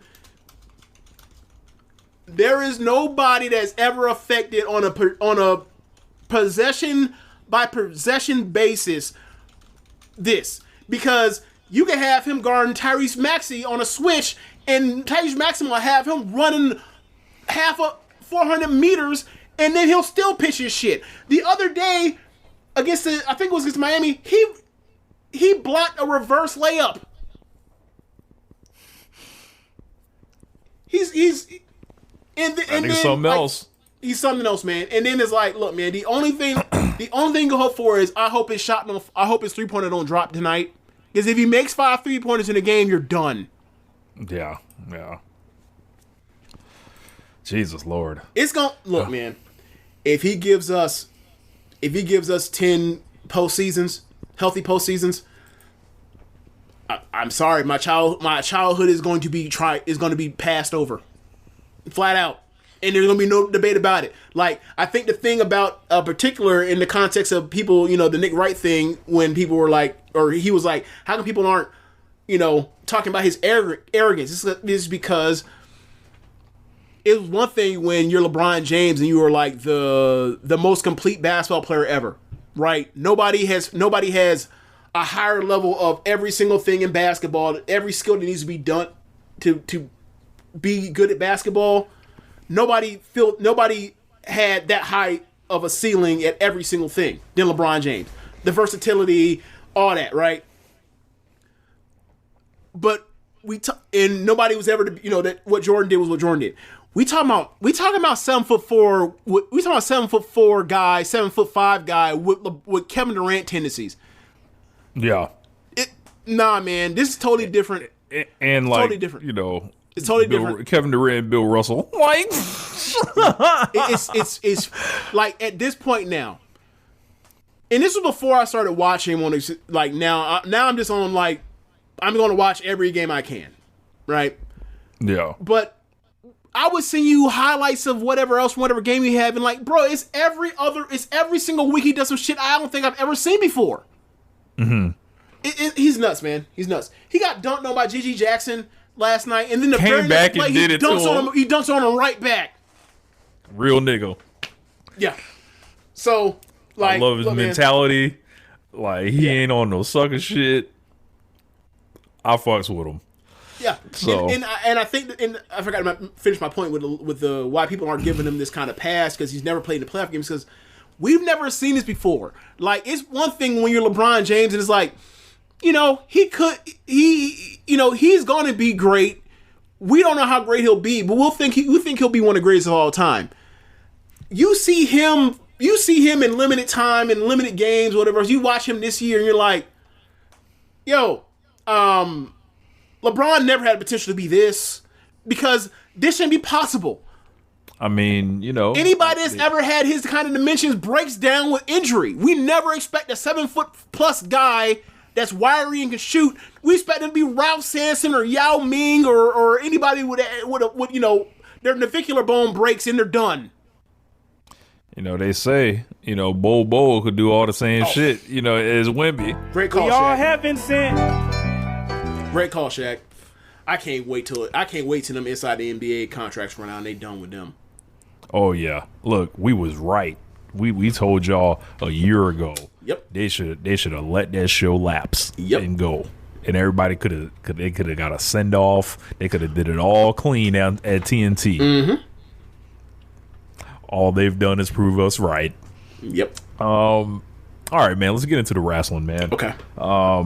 So Dynamite last night. I didn't see last week's, but I did watch this week's show. Led off with a swerve. This was much better than last week's. Last week's show was not good. Yeah. Led off with the Swerve Strickland Kenny Omega number one contenders match, and what a fucking match! Killer match. Not as good as the first one, but still a great match. Yeah, this nigga. I got a live bias for the first one. I'm gonna say too. So. Oh no! It was gonna be hard for Rich. me. Look, I wasn't there either one of them, right? But the Swerve Omega 1, that's a match of the year contender this year, right? Outside minus the Tokyo Dome shit, because that's a level above everything we've seen so far this year. This is just a really, really great match. Yeah. This nigga comes out. I'm jealous that you were at the first one. Yeah. This nigga comes out dressed like Kenny Omega at Full Gear 2021, the same gear pattern or whatever. That's the one wing angel. So I saw that shit and I was like, this is right where he lost the belt to. I was like, this psychological warfare ass nigga right here. So I was in disbelief when I saw that shit. I didn't think about that. I thought about the Danielson match, because it's the same gear, right? The white and blue, or the black and blue Omega thing with the right. Yes, but and he basically made a gray one for the. And then also you're right. And then also when he had the one arm sash thing that was hanging off, I was like, okay, this is clearly that. But I didn't know that. I didn't think about the part where like, oh yeah, he lost the belt wearing that gear. I didn't think about that. That's that tough. Nigga's light years ahead. I knew nothing about this or whatever. Tough. I just saw. I was like, that's incredible. I thought he was mocking Omega. I didn't know he was mocking him in that way. That's tough.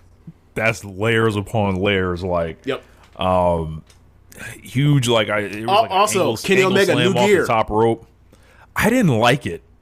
I didn't like Kenny's gear. I'm just happy to see that he wanted to wear something new for once.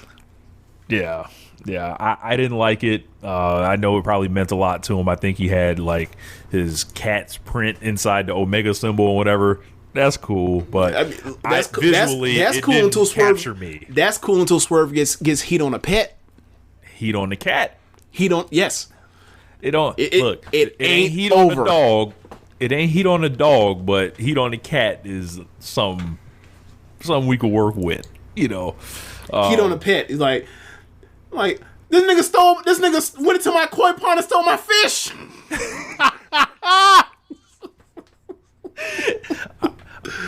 But Kenny ended up getting the win with the One Wing Angel. I thought it was a great match. I thought, I saw the freaking the angle slam off the top rope. That was awesome. The power driver on the fucking on the railing side railing. I was like, bro, these niggas like. So I think the only thing I would have wanted to see in it is some type of acknowledgement of because I believe Aubrey was the ref for this again. Yeah, like I would have wanted to see like Swerve walk up to her and like some kind of acknowledgement, like, you know, you pulled me in last time. Like, what's the, you know, is this going to be how this going to go again? Like, I don't know how you convey that without speaking per se, but like something like maybe the commentators could have mentioned it if he stared her down a second too long or something like that. They should have before he did it later in the match. Right, but Kenny wins, gets the #1 contendership from Swerve, and is set to face MJF at Dynasty. We immediately went into a Darby Allin video package where they're trying to remind us why we liked and fell in love with Darby Allin all over again. I kind of have to after that casket match he had last week. Yeah, Darby's had... I think he's colder than he's been in forever. And this is like a way to try to be like, hey, remember this guy? Yeah. We're going to give him a big push these next couple months. We hope you're there and you're present and you like it. And we're like, yeah, we liked him, but you probably should have pushed him 6 fucking months ago. And it's going to be like, oh, like this shit goes where I think it's going. I do like the story. Like all these things are intertwining around. Like I just love the level of interaction around everybody wanting the AEW World Title. Like the rankings will never be back, but like this is essentially what we wanted out of the rankings. Yeah. If it goes how I think it's going to go, I think it's going to expose a lot of what last year's plans were and weren't. Okay. So, Ospreay wants Pac next week, and he's going to get Moxley at Dynasty video package and all that. We had a mixed trios between the Death Riders and the Top Flight Skyflight team, so Zeta Steel and the Top Flight, who are local. So I guess this is a good part for me to start talking, since I wasn't on the Revolution review, to start talking about Jon Moxley. Now, fantastic wrestler. There's no complaint there. His character dynamics and like everything that's booking around him is absolutely ridiculous. And elaborate. Please. It just seems like one thing kind of would happen with him, and I don't know if we're setting ourselves up to expect something, but then it goes the other way, like the whole thing with the C2 going all the way back, where it looks like he's about to get turned on. Look like he's about to get turned on. They're building this up, and all of a sudden he's a snap babyface, beats Flesher and Okada in one night, then beats Takeshita back on his pay-per-view, then immediately flips back heel. It's just like a bunch of just freestyling and doing what he wants. Stories be damned. Anything else be damned. And it's just like, what is going on here? And then the Death Riders are heels. He's not at certain times. Then he just flips heel on a dime. I think it's the versatility that we say we want, but seeing it in action, it just seems like it is not enough to not be harmful in a sense. And then I think his booking protection is just out of control at this point. It's like you already lost a world title. I think I think they killed off and buried Konosuke Takeshita. They made him look like a fucking geek in every kind of situation, and to beat him like that and to have him shake his hand, and then I was like, what the fuck is this? And then like I think the Moxley thing, I think he's just, I don't know if this was all done to keep him strong for Will Ospreay.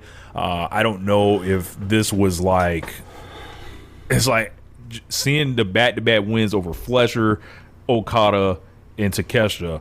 That shit radicalized me. I was like, all right, nigga, I've had enough. And then along with the character dynamics that are just in constant flux and change to where we don't know how at least I don't know how I'm supposed to feel about this person.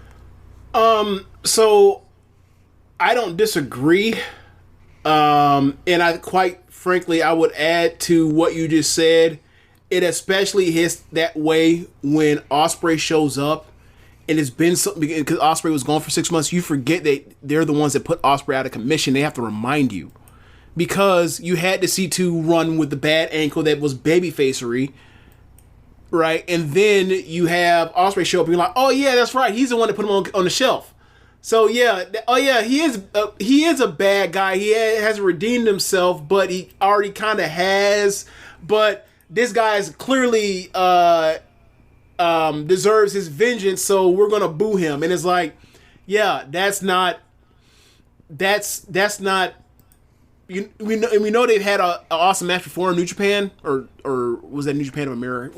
Whichever one. I think it was on one of those American pay-per-views. But like, we know they're gonna have an awesome match. But it's like the way that Ospreay is selling this, it would have helped if you knew what the fuck you were doing to keep Moxley in this particular as a heel for Ospreay to come back. Now, if Ospreay beats him and that's when they finally pull the trigger on Death Riders kicking him out, fine. But you could have been more. But you could have not shined him as a babyface at different points to do that. If you knew the plan was this is where we're going. You know, at the end, or when we were in December getting ready for the C2. And I sure hope Ospreay's winning, but with John Moxley, like, I would have thought Fletcher would have won. I would have thought Takeshita was going to win. Takeshita should have won. Takeshi's the one where it's like, oh, okay, fuck this. Or not fuck this, but like, hey, man, this is a person that desperately needed this win, and John Moxley was definitely a person to give it to him at this particular point. And it wouldn't have mattered, especially given it's easier to do everything with Ospreay without a belt, right? That, and also then you throw Takeshita into this thing of like the Don Callis family. Takeshita has Okada's belt.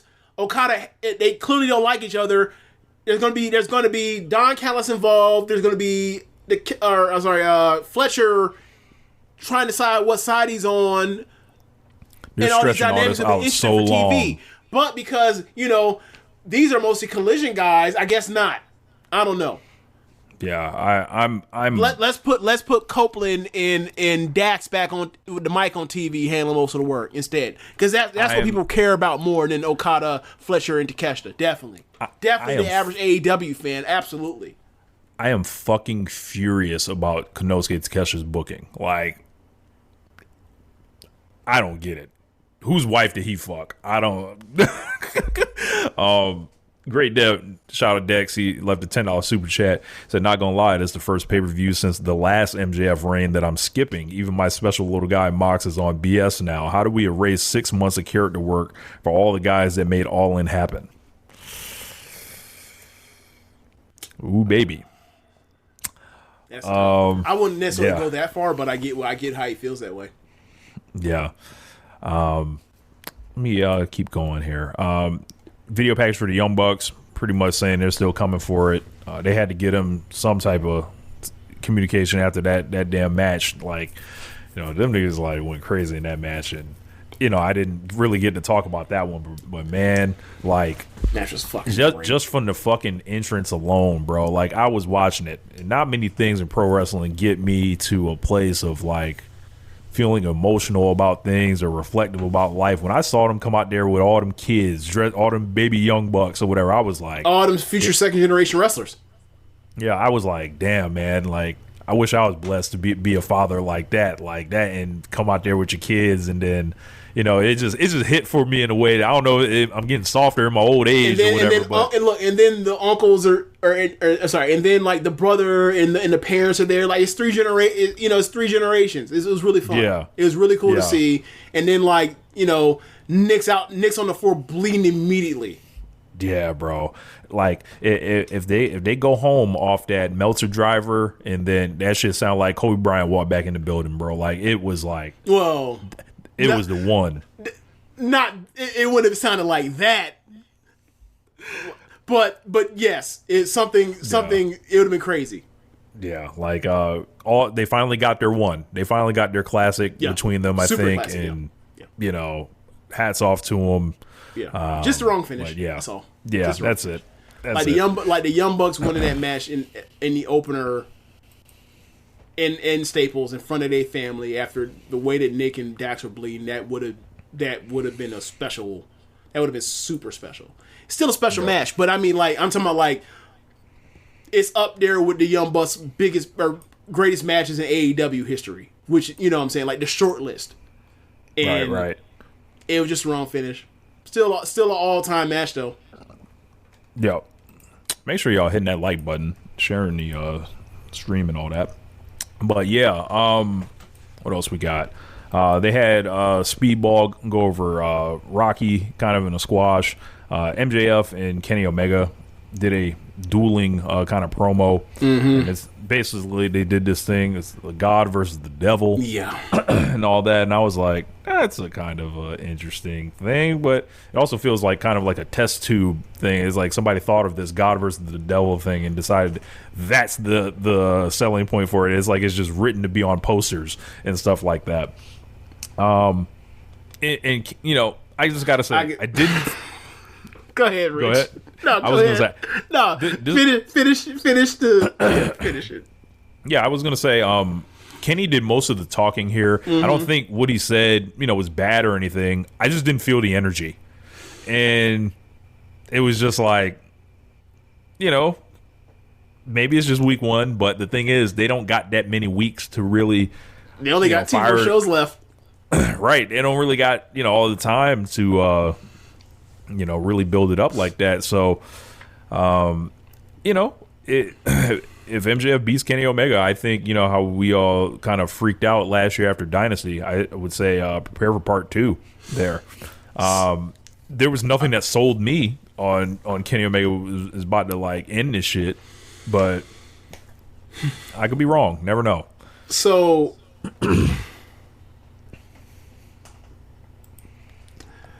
when Kenny Omega had to say out of his mouth, the pro wrestling God versus the devil, I could see the diverticulitis in his eyes. He didn't want to be there. It was very similar to when he made that face by the ring ropes with Jericho before he had to say, I'm getting the fuck out of here. I'm about to almost die. I can feel that energy. I was like, he don't want to be here saying this stupid shit. Somebody put him up to say this shit and he had to go through with it. So, poor Kenny. Yeah, it's just like, can we just ring the bell? Like, can we get a sit down? I hack wrote that. I'm sorry, I hack wrote that. I ain't gonna say no names, but I hack wrote that. But yeah, I saw it and I was like, all right. They're going to do a contract signing next week, so they'll talk again, and I'm sure MJF will do his cut downs of Kenny, and Kenny will answer them and fire up. It just feels like it's about to be very by the numbers. It feels like, okay, you know, this is James. Did you know this is the first time Kenny Omega will ever challenge for the world title on pay-per-view? Okay, so. Let's see. What was his first title shot? Was it Winter Was Coming? Moxley. Okay, so that was TV. And then the other time, what MJF last year, 2 years ago? Yep. Okay. Yeah. Amazing. Talk about time wasted. It's called All Elite Wrestling.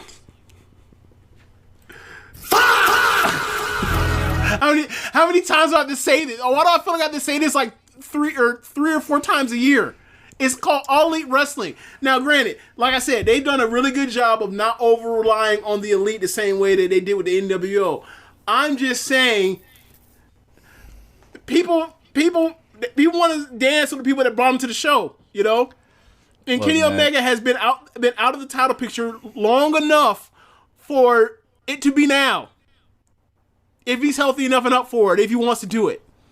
I kind of want to see a Kenny Omega babyface title run in AEW. I've only been asking for it since the inception of the fucking promotion. Yeah, like I wish that Kenny Omega wanted it. Look, I don't know him personally, right? Been fortunate to interview him before, you know, but I can't want it or feel like I want it more than he does. Right. At this stage. Right. Like, I'll give him this. He's doing better than he was out here doing them stupid ass weightlifting skits with Michael Nakazawa back in 2019. So he's doing better in that regard. So yeah, but so same he's thing. Going out there, like he's going out there. He's having the great. Swerve did a lot for Kenny to get him built up again, to get him to this point.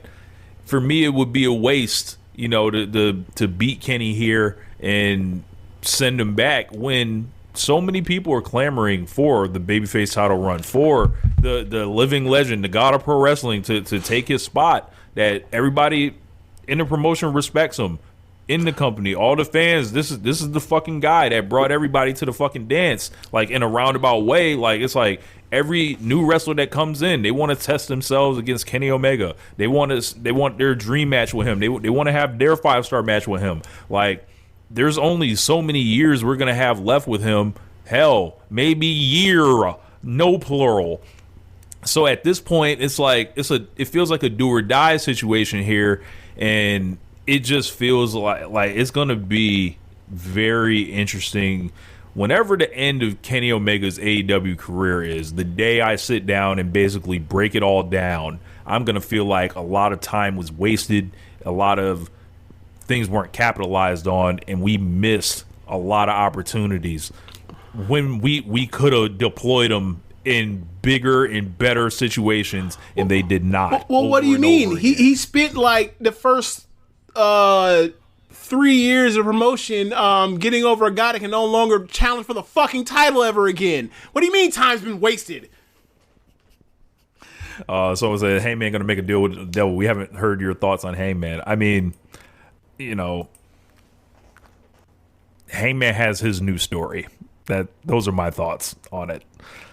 And, you know, I don't think this is a situation the way the Cody thing played out. Like, I don't think there's pressure for the company to stick to that. I think they got a good buy rate out of this now, and Hangman's story leads him eventually back to the title. Like, I don't buy it. I think the stip's getting broken, and you know, we'll cross that bridge when we get there. Yeah, but they're gonna break as that far step as Kenny, after being in promotion for almost 7 years, it'd be like, we don't break steps, they're gonna break that step. That's exactly what's gonna happen. Yeah. And as far as Kenny again, like I said, this is the guy like a lot of people want. They want that Ospreay Omega bad. And even then, in that case, that would be in service of Will. I think people just want Kenny to be displayed on that stage and treated like the legend that we all see him as, not behind Adam Copeland, not behind various insert a motherfucker from WWE. And it's like, the last time he was able to go to Wembley, he was in a fucking 6-man tag. Do you remember that whole thing, James? And it was like, he didn't get no singles match, and it was just like, how do you do this? And you know, if he's not the champion going into it, fine.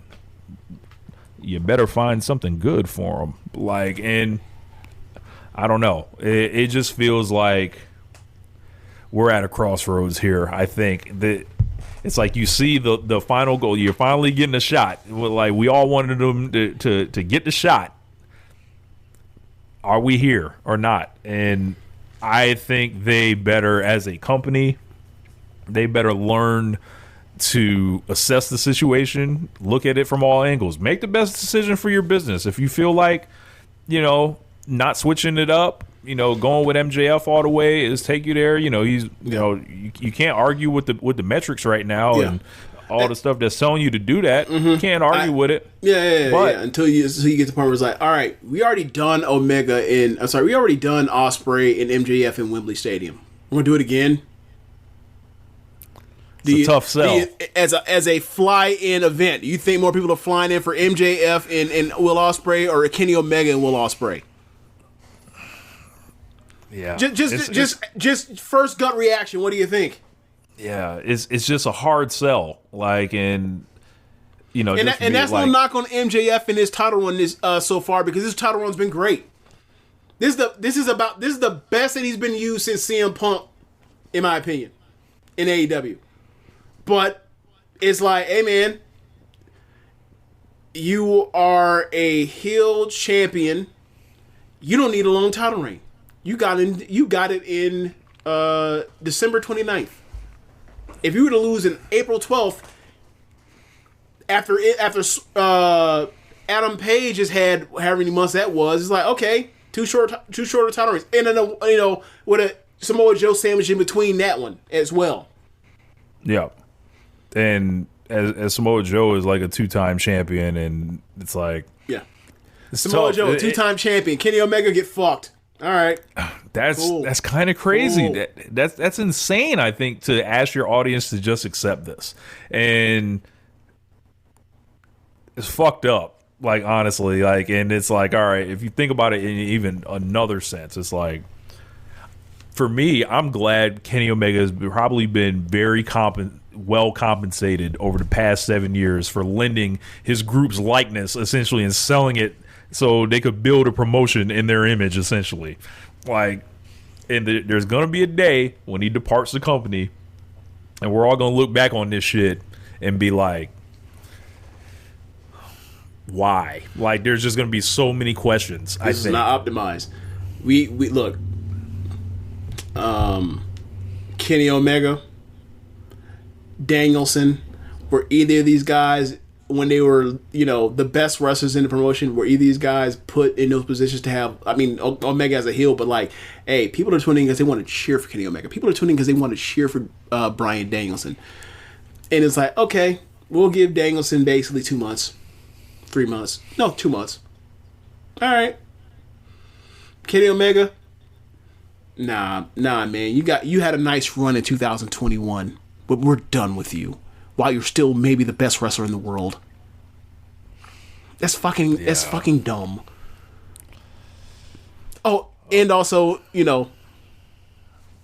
Adam Page in his situation where we're gonna have him out the title picture for months or maybe years until we piss people off with him breaking rules in a promotion that doesn't break rules or steps.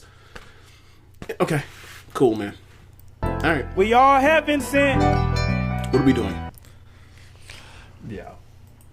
And that's no knock. And I'm not talking about this to say. I'm not saying this to talk down on MJF. MJF's doing great. I'm talking about just in general, some of these missteps. We have not maximized the Kenny Omega experience. We have not optimized the Hangman Adam Page experience. We have not optimized the Bryan Danielson experience when we had him. And Danielson's now a fucking ringside doing commentary now. Not yesterday, but in general. Yeah. I think that's a pretty good.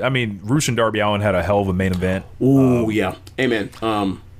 There are a few better bets in pro wrestling than Darby Allin versus mean person that's bigger than him. That could be Gabe Kidd, that could be Samoa Joe, that could be Kanose Takeshita, that could be Brody King, that could be anybody. It just works. I remember someone, what was the tweet? Someone said that they were reading tweets translated from Japanese, and they said that and someone said in Japanese that he's real life Yoshihiko, the blow up doll, and DDT. Oh shit, that's funny. Yeah, he's so good at being ragdolled and then fighting back against some dude that's way bigger than him. He's so good at it. Bruce was fucking killing him with them chops, man.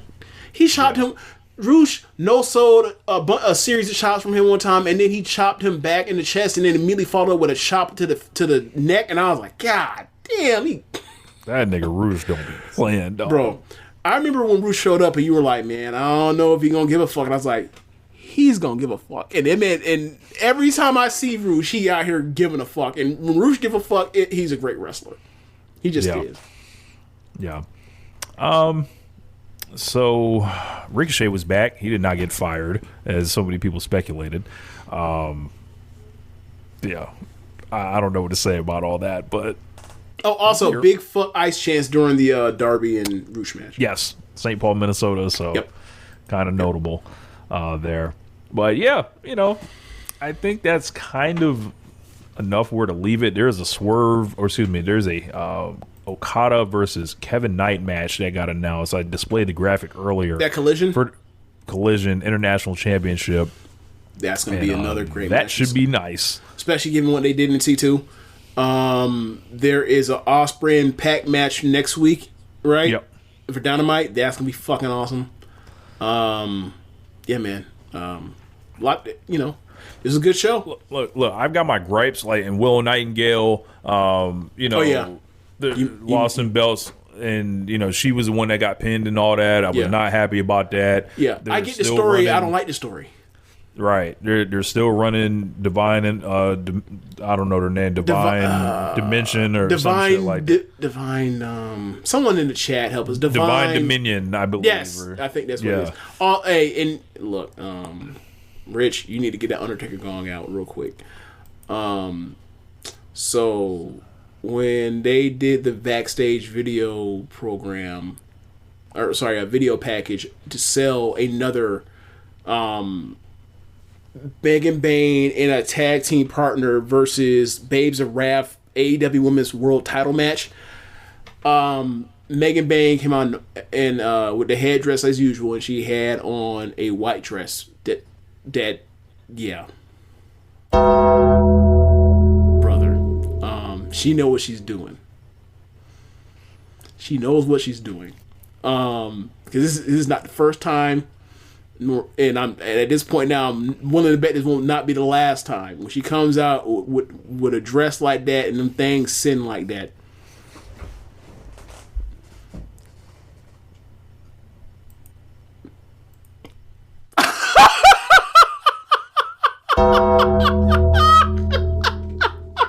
This man put me on single screen. This is nasty. Bring your ass back.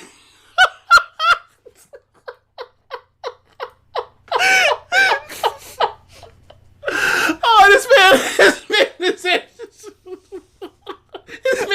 man had to clear out. Oh, man. I had nothing else left. And he's like, nah, I'm going to hit the bell on this nigga. All right, Rich. But yeah, man, real talk, like, there was no need for another one of these matches. Feel like Hubert Davis when they walk out, There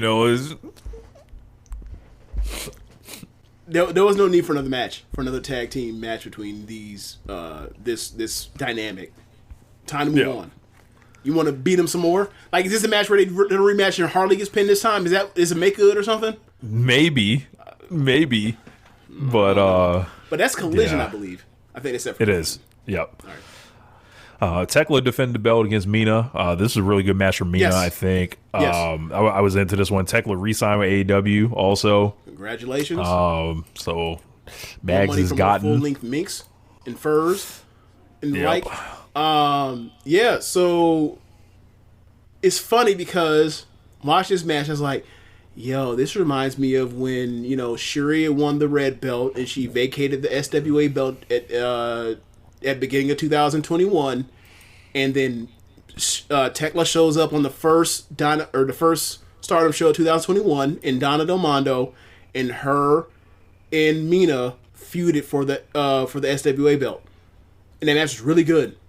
And like, sure enough, later on, obviously they didn't say all that detail about the history between those two, but they were like, oh yeah, these two have a history dating back to Stardom. I was like, I'm glad they know that these two have this. And you watch and you see their chemistry, the way they're hitting, like, oh, that's definitely people that have been. That's the real hitting. Yeah, they was out here hitting for real. Them chop. I ain't never seen Mina chop nobody that hard.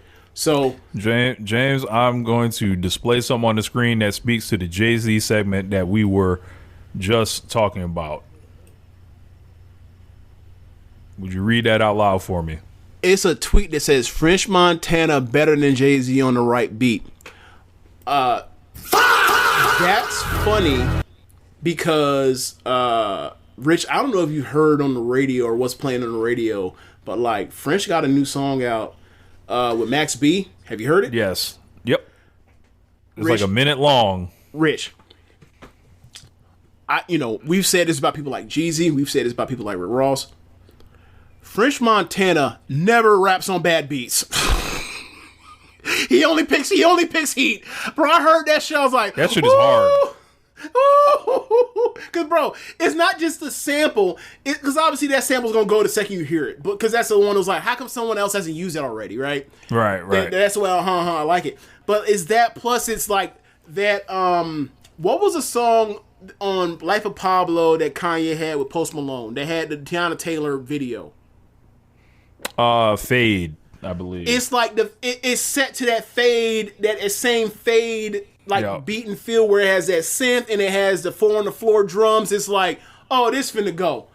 How far it goes, I don't know, because it's French or whatever else, and I don't know what is independent or whatever else. But like, this gets played somewhere, people loving this, and I loved it on the first listen. And I was like, French done did it again. French get a nigga or knock a nigga out in a 5 or 10 track verses. He ain't got 20, but he damn sure got like 5 to 10. But yeah, that's absurd. Obviously, that's obviously absurd. But shout out to French. French done had enough hits and hot shit to be not considered a joke. Yeah. But he ain't Jay-Z because that's ridiculous. That's insane. Yeah. But yeah, man, I think this is a good spot to leave it. And, all right. Yeah. All right. I'm not gonna do this. I'm saying it's a joke. I don't want it to be mad at me. But hey man, that Page better bring his ass to TV soon. I'm joking. Look, he lost the title. He needs to be off TV. He's selling that or whatever. I'm just joking. I'm not. Look, if Rich Lotta can bring his ass to One Nation Radio, do his job, so can have a page with AEW Dynamite. We all heaven sent. All right, y'all. That's in the show. If you are watching from the stream, be sure to go to the show notes when the podcast is up to the red link circle and donate there. And be sure to listen to other shows on the network. Besides One Nation Radio, you have Keepin It Strong Style. I almost said Rick and Clive show. That's crazy. I always want to do that. But All Things Elite, AEW Match Guide, Imps Adventures, Tunnel Talk with Trish and Sarah. Those are only the super shows. The Trish and Sarah Wrestling Podcast, Tunnel Talk, Wrestling Out with Chris Things, and I already said Imps Adventure. Oh, Joshi'ing Around. Thanks for listening, y'all. Happy 5 years to Tunnel Talk. Doing anything in life for 5 years that you're committed to is a grand accomplishment, and I hope you guys celebrated even more than you did on your show. Anything? 5 years for anything? Committing to 5 years anything? Yeah. Maybe except jail time. So I'm going to give Tunnel Talk their props. They've done the damn thing for 5 years. But separate discussion. Hey man, there's some people that commit to being deadbeats. So I don't think that's commendable, Rich. I know that's not what you meant, but I just want to get some my joke on. All right, so that's it. Thanks for listening, y'all. Later.